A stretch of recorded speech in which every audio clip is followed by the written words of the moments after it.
오늘 죽음 앞에서의 믿음이라는 제목으로 은혜를 나누겠습니다. 이제 저번 주 아버지 장례를 잘 치르고 돌아왔습니다. 지금 돌아보면 영화 한 장면을 본 것 같이 잠깐 꿈꾸고 깨어난 듯하게 모든 일들이 일어났고 마무리가 되어서 지금 여기 서 있습니다. 어제 이제 설교를 쓰면서 이렇게 창밖을 보는데 여기가 어딘가 싶을 정도로 좀 멍한 그런 상태입니다. 아직도 좀 이런 상황들이 좀 어색한 것은 사실입니다. 육체를 가지고 있는 사람들은 죽음의 문턱을 지나가지 않을 수 없습니다. 우리 모두는 죽음을 맞이합니다. 우리가 평소에 죽음을 생각할 때 죽음을 멀리하고 싶은 것 혹은 두려운 것으로 생각을 합니다. 그러니까 죽음이 모르는 어린 아이들도 싸움을 하면서 상대방을 위협하는 말을 쓸 때 어떻게 하냐면 너 죽을래? 라고 합니다. 아이들이 죽음이 뭔지도 모르지만 그 죽음이라는 단어를 통해서 두려움을 주려고 하는 거예요. 그러니까 죽음이라는 것이 두려운 이유는 끝이다 이런 생각이 있기 때문입니다.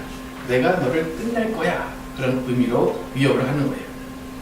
그러니까 떠나는 사람도 끝이기 때문에 두렵고 떠나보내는 사람도 더 이상 볼 수 없다는 그 끝이라는 생각 때문에 힘들어합니다. 그래서 우리가 종교라는 것이 이 세상에 이제 생겨났는데 종교라는 것은 이 끝이라는 개념을 상쇄하기 위해서 생겨난 그런 기능을 합니다. 그래서 모든 종교는 죽음이 끝이 아닌 그런 사상을 가지고 가르칩니다. 근데 이제 기독교와 다른 종교와의 그 끝의 개념은 조금 차이가 나는데 유교와 불교는 죽음이 끝이 아니다 가르쳐요. 그죠? 윤회라는 것을 강조하면서 가르칩니다. 그런데 유교와 불교의 그런 윤회 사상은 지금 세상의 삶을 더 잘 살게 하기 위해서 더 착하게 살고 더 베푸는 삶을 살기 위해서 끝을 이용합니다. 그 죽음을 이용해요.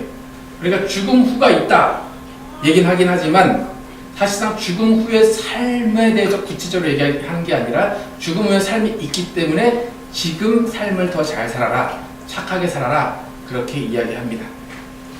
그러다 보니까 사후세계를 불교와 유교가 말하긴 하지만 죽음 후에 어떻게 살게 되는가에 대해서 그렇게 자세하게 설명하지 않아요. 여러분 불교를 믿는 분들, 불자의 장례식에 혹시 가셨던 분들이 계신지 모르겠는데 불교 불신자들의 장례식에 가서 여러분 보시면 우리 아버지가 소가 되셨을까? 우리 아버지가 개미가 되셨을까? 그렇게 말하시는 거 들어보셨습니까?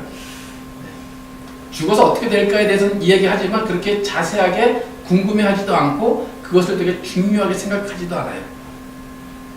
근데 불교와 비교해서 기독교는 죽음 후에 어떻게 되셨을까? 어떻게 사실까? 어디를 가실까에 대한 궁금증이 너무 많은 것 같아요. 근데 기독교가 죽음 후에 어떻게 사는가? 죽음 후에 어디를 가는가? 그것에 너무 심취하다 보니까 지금은 그것이 도구로 작용을 해서 그 사람이 일상의 삶, 현세의 삶을 사는 것이 그렇게 중요하다고 생각하지 않아요. 이 세상의 삶에서 어떻게 살았는가 그것보다 죽어서 어디를 가는가 그것이 더 중요한 것 같은 기독교가 되었습니다. 그래서 기독교 장례식에 가면 흔히 하는 말이 뭡니까? 아버님, 어머님 천국 가셨을 거예요. 천국 가신 것을 믿습니다. 이런 말을 해요. 그러니까 죽어서 어디에 있다, 어떻게 됐다라는 것을 공공연하게 이야기를 하는 것이 기독교입니다. 그러니까 오히려 유교나 불교가 내세를 말하면서 현세의 덕을 베푸고 착하게 살아라 라는 종교가 되었고 기독교는 하늘의 삶 그거를 중요시 하다 보니까 그 하늘의 삶은 지금 교회 안에서의 신앙 어떤 믿음에 의해서 하늘의 삶을 산다 라고 말하면서 그냥 일상의 삶 그냥 우리가 평소의 삶이 아닌 어떤 믿음만 강조하는 그런 기독교가 되었습니다. 그러니까 결국 기독교는 지금의 생을 예수님과 함께 십자가를 지고 가는 그 삶을 살아라 그렇게 강조해야 됨에도 불구하고 그것이 아니라 이 세상의 삶을 벗어버리고 영원히 사는 저 하늘의 초점을 맞추다 보니까 이 세상의 삶이 또 교회의 삶이 신앙생활이 천국의 티켓을 구하는 삶인 것처럼 그렇게 변해버렸다는 거예요. 여러분 천국의 티켓 여러분 가지고 계십니까? 천국행 티켓. 그래서 그 티켓이 정말 여러분 유효하다고 생각을 하십니까? 많은 기독교인들이 교회에서 천국의 티켓을 가졌다라고 생각하고 교회에서 그것을 받는다라고 생각하기 때문에 많은 기독교인들이 나타내는 그 반응 중에 중요한 것은 뭐냐면 예수를 오래 믿고 천국을 소망하는 기독교인들이 죽음을 맞이하면서 내가 가지고 있는 천국행 티켓이 정말 유효할까? 이것이 정말 천국에 갈 수 있는 티켓일까? 라고 의심하고 불안해한다는 거예요.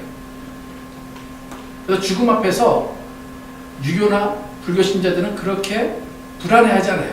아, 내가 개가 될까, 소가 될까, 개미가 될까? 불안해하지 않아요. 그런데 유독 기독교인들은 죽음 앞에서 불안해하시는 분들이 많다는 거예요. 또 본인뿐만 아니라 주위의 가족들이나 그 사람을 이렇게 양육했던 그 목회자들이 더 불안해하고 더 확인하고 싶어하는 사람들이 많아요. 그래서 장로라고 할지라도 죽음을 앞에 둔 사람에게 반드시 목사님이 한번 물어봐요. 당신 예수를 영접했습니까? 예수를 주로 고백하십니까? 반드시 확인을 한다는 거예요. 그리고 또 천국 갈 수 있습니다라고 용기를 불어넣어요. 여러분 교회 다니는 사람 치고 천국 가고 싶지 않은 사람은 아무도 없을 거예요. 하지만 100% 나는 천국 갑니다 라고 확인하고 확신할 수 있는 사람도 아무도 없습니다. 그러니까 교회 다니는 내내 천국 갈 줄 믿습니다 외치면서 신앙생활을 하고 혹여나 못 갈까봐 목사님 말씀을 예수님 말씀처럼 듣고 생각하면서 열심히 신앙생활을 합니다. 그러면서 천국을 소망을 하고 교회 안에서의 일들이 천국행표인 것처럼 그렇게 생각을 합니다. 제가 이제 이런 이야기를 왜 하냐면 이번 아버지 장례 때 제가 이런 것들을 생각하게 하는 이제 일이 있었는데 여러분 장례식에 보면 조화를 보내잖아요. 그래서 조화를 보내면 왼쪽에 긴 리본에는 누가 보냈다 씁니다. 그리고 오른쪽 리본에는 보통 이제 한국 사회에서는 삼가 보인의 명복을 빕니다 이렇게 써요. 그리고 기독교인들은 뭐 하나님의 위로가 있기를 원합니다. 하나님의 평강이 있기를 원합니다. 그렇게 보냅니다. 근데 저에게 온 조화 하나 중에 이름을 대면 알만한 교회에서 온 조화인데 오른쪽 리본에 어떻게 써 있었냐면 천국 가신 것을 믿습니다 이렇게 써 있었어요. 여러분 좋은 말이죠, 그죠? 천국 가신 것을 믿습니다. 좋은 말이에요. 근데 이제 제가 제 입장에서 생각을 해보니까 그 교회 실무자가 이제 그 말을 어떻게 쓸까 하다가 천국 가신 것을 믿습니다 라는 그 말로 이제 유족들을 위로하고 분명히 천국에 가셨을 겁니다 라고 확인을 시켜주는 말이에요. 근데 제가 든 생각은 뭐냐면 목사로서 든 생각은 뭐냐면 야, 저 조화가 내 장례식 때 보면 야, 좀 민망하겠다 그런 생각이 들었어요. 왜 그럴까요? 이제 좋게 생각하면 좋은데 목사인데 얼마나 믿음이 없어 보였으면 천국 갈 줄 믿습니다 라고 확인시켜주고 천국 갈 줄 믿습니다 라고 가족들에게 위로를 하는 말을 이렇게 썼을까 라는 생각이 들었어요. 저는 이렇게 저 조화가 내 장례식에 올까 과연 왔을까 라고 눈을 다시 떠야 될 만큼 그런 생각을 하게 됐는데 여러분 만약에 제 장례식에 오시면 그거 써보지 마세요. 천국 갔다고 생각하시고 천국 간 걸 믿습니다 그런 말 하지 마시고 그냥 당연히 하나님이 천국에 보내셨을 것이다 라고 생각을 하시기 바랍니다. 그러니까 교회에서 이렇게 천국 가신 것을 믿습니다 이런 조화를 보내는 것은 그만큼 천국 가는 것을 소망하기 때문이고 또 많은 사람이 불안해하기 때문이고 확인하고 싶어 하기 때문이에요. 여러분 많은 사람들이 왜 기독교 신앙을 가지고 그렇게 믿음 있다고 하고 열심히 있는 사람들이 왜 죽음 앞에서 불안해하고 확인하고 싶어 할까? 여러분이 내일 죽음이 가까이 왔다. 여러분 불안할 것 같아요? 아니면 그냥 불안하지 않고 당연히 난 천국 갈까 그렇게 생각할 것 같아요? 어떻습니까, 여러분? 저 같으면 좀 불안하긴 할 것 같아요. 아무리 목사였어도 내가 한 이런 일이 있고 내가 예수를 믿었지만 정말 잘 믿은 것일까? 라는 불안감이 있을 것 같아요. 그러니까 기독교 신앙에서 이 죽음 앞에서 불안해하는 것이 많이 있는 이유는 죽음에 대한 기독교인으로서의 죽음에 대한 기독교적인 신학이 잘못 잡혀있기 때문에, 또 신앙생활을 하면서 무엇을 믿어야 하는지를 잘 모르기 때문에 내 믿음이 어떻게 작용을 하는가를 잘 모른다는 거예요. 여러분, 우리는 절대로 그 글처럼 천국 가는 것을 믿는 사람들이 아니에요. 구원의 확신을 믿는 사람도 아니에요. 그런데 많은 기독교인들이 당신은 천국 갑니다, 당신 구원 받으셨습니다 라는 그 선포, 그것을 믿는 것을 좋아하고 그것을 믿음으로 착각을 한다는 거예요. 그러나 우리가 가져야 되는 믿음, 우리가 이제 천국 가는 믿음이라고 할 때 우리가 가져야 되는 믿음은 뭐냐면, 하나님 아버지께서 예수님을 우리의 주와 우리의 그리스도가 되게 하셨다, 그것을 믿는 거예요. 그러니까 여러분이 난 천국 가고 싶습니다, 난 천국 갈 겁니다 라고 할 때 여러분 안에 있어야 되는 그 믿음은 뭐냐면, 예수님을 주와 그리스도로 믿고 있는 거예요. 여러분, 이 믿음만 있다면 여러분은 죽음 앞에서 불안해할 필요가 없다는 거예요. 하나님은 다른 거 보지 않으신다는 거예요. 내가 예수 그리스도를 주와 그리스도로 믿고 있는가, 이 한 가지만 보신다는 거예요. 예수님이 우리의 주가 되시고 메시아가 된다는 것을 믿어야 되는데, 그러면 어떻게 예수님이 우리의 주와 메시아가 되시는가? 그 근거는 두 가지가 있어요. 첫 번째는 예수님의 죽음, 그리고 두 번째는 예수님의 부활입니다. 예수님이 주와 메시아가 되시는 근거는 예수님의 죽음이고 예수님의 부활이에요. 그러니까 예수님이 나를 위해 죽으셨습니다, 예수님이 나를 위해 부활하셨습니다 라는 이 두 사실을 믿을 때 우리는 예수님을 주로 시인하게 되고 예수님이 우리의 메시아가 된다는 것을 시인하는 거예요. 그 두 가지가 있는데, 첫 번째로 예수님의 죽음에 대한 것을 우리가 어떻게 알아야 되는가, 신학적으로 어떻게 받아들여야 되는가 한번 살펴보겠습니다. 히브리서 9장 27절 28절 함께 읽어보겠습니다. 히브리서 9장 27, 28절 시작. 한번 죽는 것은 사람에게 정하신 것이요 그 후에는 심판이 있으리니 이와 같이 그리스도도 많은 사람의 죄를 담당하시려고 단번에 들이심 받으셨고 구원에 이르게 하기 위하여 죄와 상관없이 자기를 바라는 자들에게 두 번째 나타나시리라. 27절에서 말하듯이 사람은 한 번 죽는 것이 정해진 거예요. 암으로 죽던 사고로 죽던 편안하게 죽던 한 번 죽는 것은 사람에게 정하신 것이에요. 그리고 그 후에 심판이 있다, 이것도 정하셨어요. 그러니까 죽음은 우리 인생의 일부예요. 하나님이 정해놓으셨어요. 그리고 죽음 후에는 심판이 있습니다. 근데 우리가 27절에 나오는데 죽음이라는 것을 생각할 때 두려운 이유는 그 뒤에 심판이 있기 때문이에요. 심판이란 말이 없다면 죽음이 그렇게 두려울 필요가 없어요. 그런데 심판이라는 단어가 있기 때문에 죽음을 두렵게 생각을 한다는 거예요. 그래서 이렇게 27절만 읽으면 죽음에 대해서 우리는 두려울 수밖에 없어요. 아, 죽음 심판이 있는데 나는 어떻게 할까? 내가 죽음 앞에서 천국에 갈 수 있을까? 당연히 불안할 수밖에 없어요.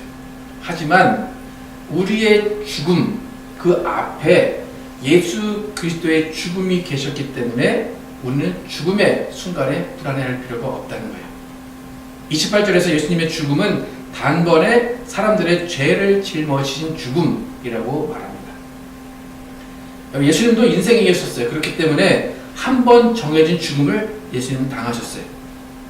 그리고 예수님도 죽음 앞에서 불안해하시고 눈물 흘리시면서 떠셨어요. 왜 그런가 하면 예수님도 죄인의 모습으로 돌아가셨기 때문이에요. 예수님은 우리의 죄를 짊어지셨기 때문에 예수님의 죽음 후에도 심판은 당연히 있을 수밖에 없어요. 그렇기 때문에 예수님도 스스로 살아날 수 없기 때문에 불안해하셨어요. 그런데 그와 동시에 예수님은 그 죄가 예수님 스스로의 죄가 아니기 때문에 죽음에 머물러 계시지 않을 수 있었다는 거예요.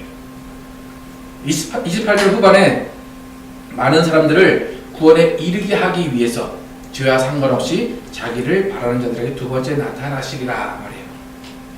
그러니까 우리의 죄를 없이 해주시기 위해서 예수님은 죽으셨고 예수님은 부활하셨다는 것을 나타냅니다.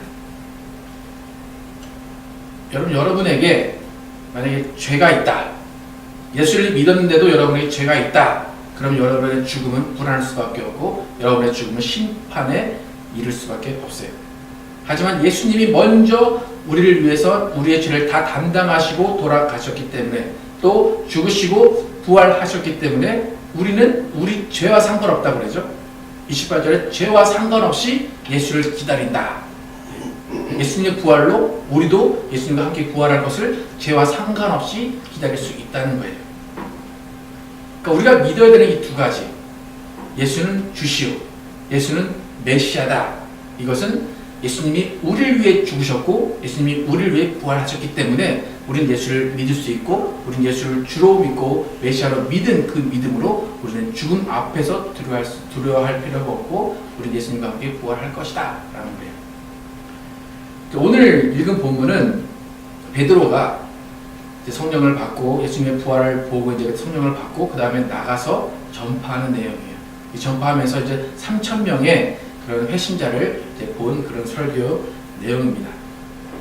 그러니까 베드로는 예수님의 죽음을 봤어요. 예수님의 부활을 본 사람이에요. 그렇기 때문에 무엇이 중요한지를 베드로는 분명히 알고 있었어요. 예수님을 믿는다는 것이 무엇인지, 천국을 가는 것이 무엇인지를 베드로는 분명히 알고 있었어요. 그러니까 그에게 천국에 들어갈 수 있느냐 없느냐 그것은 별로 중요한 일이 아니었어요. 그저 예수의 죽으심과 부활을 동참하는 그 삶을 사는 것, 그것이 베드로에게는 더 중요했다는 거예요. 그럼 베드로가 어떻게 설교를 했는지 한번 이 오늘 본문을 좀 이렇게 구체적으로 살펴보면서 오늘 본문을 통해서 우리가 믿어야 하는 것, 우리가 예수님과 어떤 삶을 살아야 하는가 한번 살펴보겠습니다. 베드로는 먼저 예수님의 죽으심에 대해서 먼저 설교를 합니다. 사도행전 2장 22절에서 23절 함께 읽어보겠습니다. 시작. 이스라엘 사람들아, 이 말을 들으라. 너희도 아는 바와 같이 하나님께서 나사렛 예수로 큰 권능과 기사와 표적을 너희 가운데서 베푸사 너희 앞에서 그를 증언하셨느니라. 그가 하나님께서 정하신 뜻과 미리 아신 대로 내어준 바 되었거늘 너희가 법 없는 자들의 손을 빌려 못 박아 죽였으나. 예수님은 100% 사람이셨기 때문에 사망의 고통 가운데 계셨어요. 그리고 죽으셨어요.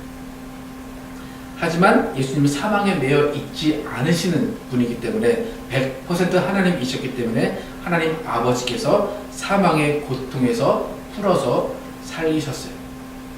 24절 이후에는 예수님이 왜 사망에 매여 있을 수 없는지 다윗의 시 시편 16편을 통해서 베드로는 설명을 합니다.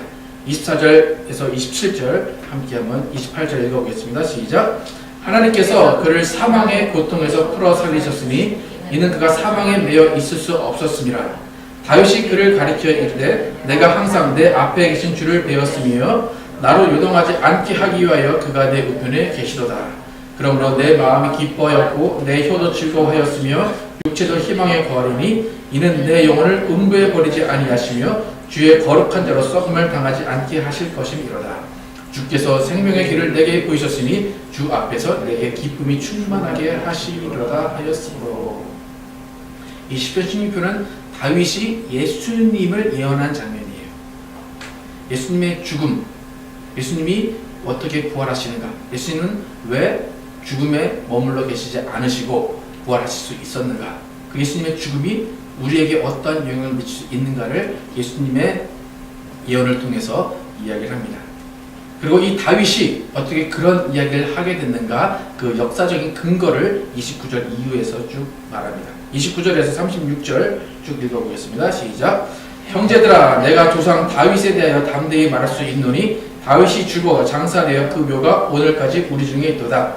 그는 선지자라. 하나님이 이미 맹세하사 그 자손 중에서 한 사람을 그 위에 앉게 하리라 하심을 알고 미리 본고로 그리스도의 부활을 말하되 그가 음부에 버림이 되지 않고 그의 육신이 썩음을 당하지 아니하시리라 하더니 이 예수를 하나님이 살리신지라. 우리가 다 이 일의 증인이로다.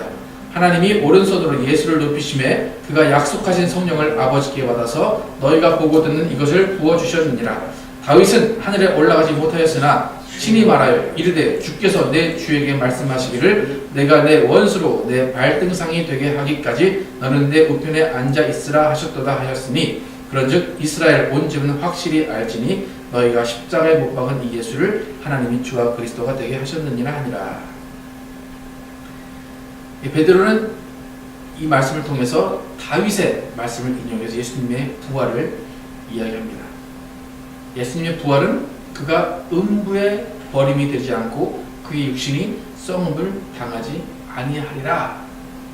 그리고 이 예수를 하나님이 살리셨다. 이렇게 증거합니다. 그러니까 오늘 베드로가 3,000명을 회개시키고 또 초대교회가 태동하게 한 이 설교의 중요 내용은 딱 두 가지예요. 예수님의 죽으심과 예수님의 부활이에요. 이것을 믿어라. 이것을 믿는 것이 믿음이고 이것을 믿으면 너희는 구원을 받는다 이야기했어요. 이 베드로의 설교를 들은 사람들이 예수를 자신들의 손으로 죽였다는 그 죄책감이 들어서 마음에 찔려서 우리가 어찌할꼬 라고 이야기합니다.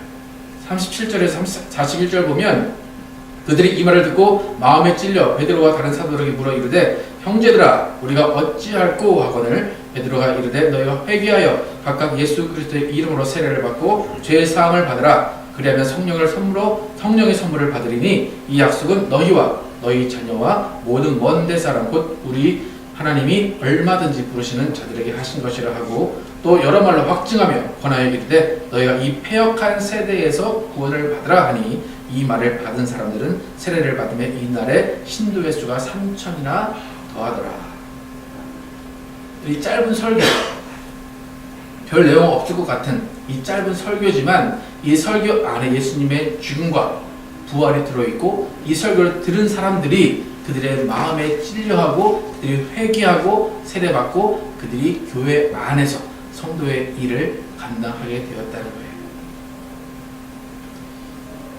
그래서 우리의 믿음, 우리가 평생을 살아가고 우리가 죽음 앞에서 소유하고 우리가 가져야 되는 믿음은 예수님이 우리의 일을 담당하시고 예수님이 우리를 위해 죽으심으로 우리의 죄가 사해졌고 예수님이 부활하심으로 그 죄가 없어졌다는 것을 확증하셨다는 것을 믿는 것이 우리의 믿음입니다.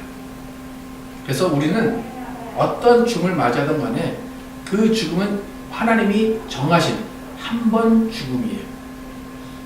그래서 여러분의 죽음을 맞이하는 그 순간 여러분은 지금 예수님을 믿고 예수를 주로 시인하고 메시아로 시인한다면 여러분의 죽음의 그 순간에는 죄와 상관없는 죽음이라는 거예요.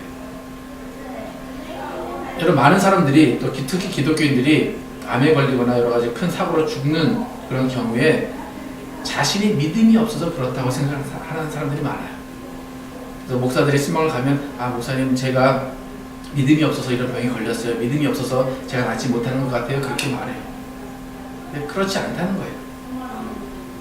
우리의 믿음은 그저 예수를 주라 시인하고 메시아라 고백하는 그 믿음이에요.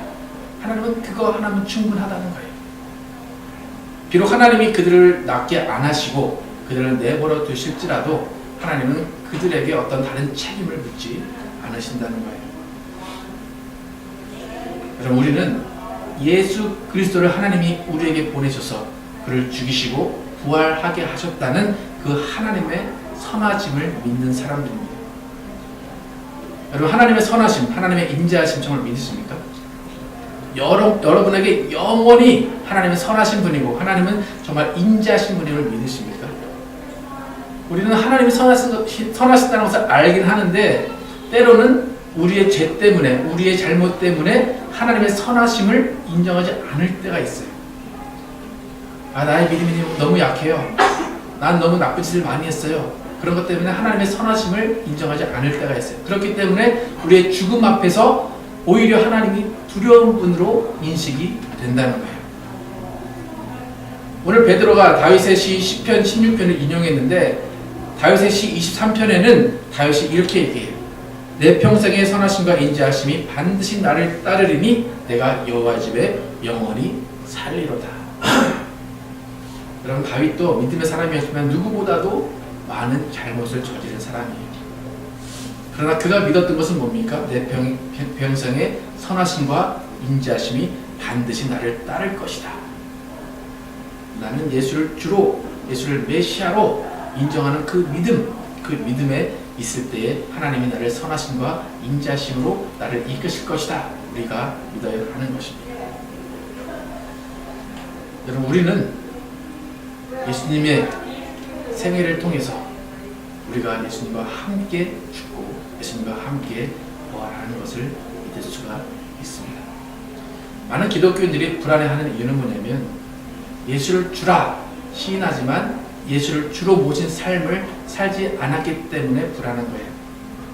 이미 구원받은 자로서 구원받지 못한 자들을 위해서 예수 그리스도를 전파하는 삶을 살아야 되는데 그렇지 못했기 때문에 불안하다는 거예요.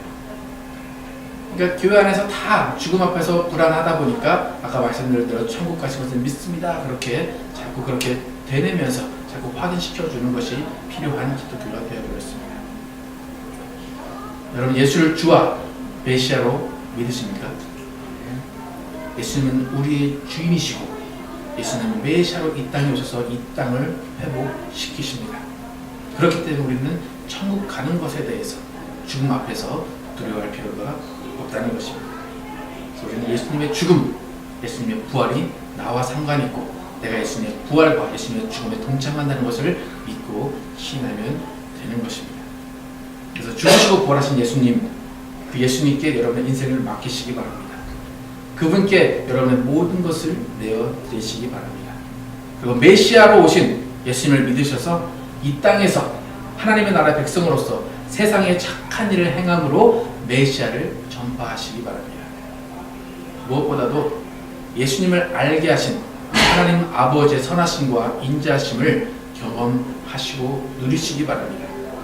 그래서 우리 죽음의 순간에는 오직 하나님의 선하심과 인자심이 정녕 나를 따르니 내가 여호와의 집에 영원히 거하리로다 라는 그 고백이 여러분과 제 앞에 있기를 예수 이름으로 축원합니다. 기도하시겠습니다.